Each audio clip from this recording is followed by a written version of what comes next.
नमस्कार, मैं हूं संजय कुमार। बिहार में के पाठक जी जितना शिक्षा व्यवस्था को सुधारना है सुधार दे, लेकिन शिक्षा व्यवस्था तब तक नहीं सुधर सकता है जब तक कि स्कूल के शिक्षक लोग नहीं सुधर। अब हम आपको बताने जा रहे हैं शिक्षक लोग करते क्या।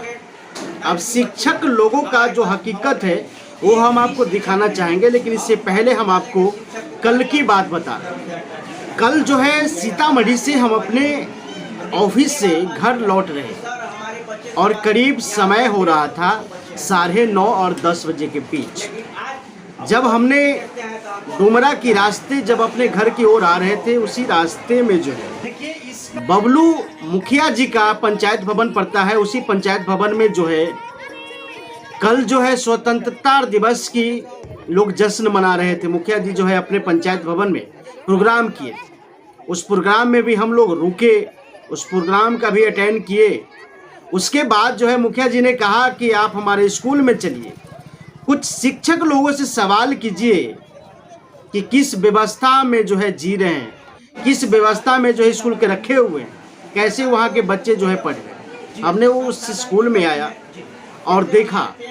उससे पहले आपको बता दूं कि यही बबलू मुखिया जी जो है जीत से पहले जब मुखिया नहीं बने हुए थे तो कई सारे सवाल उठाए थे कि इस पंचायत की शिक्षा व्यवस्था पर हम ध्यान दें। लेकिन सुनिए, 7 साल हो गए हैं इन मुखिया जी को, बबलू जी को 7 साल हो गए रिखौली पंचायत, रिखौली दक्षिणी पंचायत की मुखिया प्रतिनिधि बने हुए। लेकिन शिक्षा व्यवस्था में क्या है वो भी हम आपको सुनाना भी चाहेंगे, दिखाना भी चाहेंगे। जब मुखिया जी हमारे साथ स्कूल में आए तो हमने वहाँ स्कूल के प्रधानाध्यापक से कई सारे सवाल किए। उस सवाल भी हम आपको सुनाना चाहेंगे, दिखाना भी चाहेंगे। लेकिन जब उस स्कूल के प्रधानाध्यापक साहब ने अपने बच्चों को बारे में कहा, अपने स्टूडेंट के बारे में कहा कि हमने आज जो है स्वतंत्रता दिवस के ऊपर बच्चे को जो है उपदेश दिया। मैंने पूछा कि उपदेश में आपने क्या उपदेश दिया। जब हम उनके बच्चे से जब उपदेश के बारे में पूछे तो एक भी सवाल की जवाब जो है उनके बच्चे नहीं दे रहे। मैंने पूछा कि क्या उपदेश दिए आज आपके जो शिक्षक थे, उन्होंने क्या उपदेश दिए। एक भी बच्चे बताने के लिए तैयार नहीं हुए, क्योंकि बच्चे ने कहा कि हमने समझा ही नहीं। अब हमने समझा ही नहीं तो हम आपको क्या बताएं।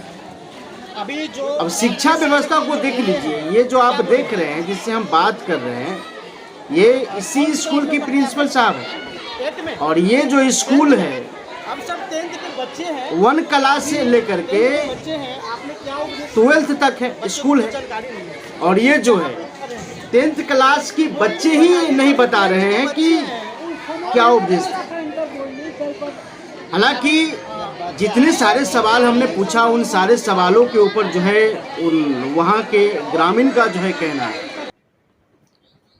कि बहुत सारे भ्रष्टाचार है इस स्कूल में। ये जो इनको जो हम आपको दिखा रहे हैं, जो प्रधानाध्यापक है, ये कभी अपने क्लास में जाते नहीं। इनके साथ में जो एक और है जो लेक्चरदार भाषण दे रहे, ये भी जो है अपने क्लास में नहीं जाते।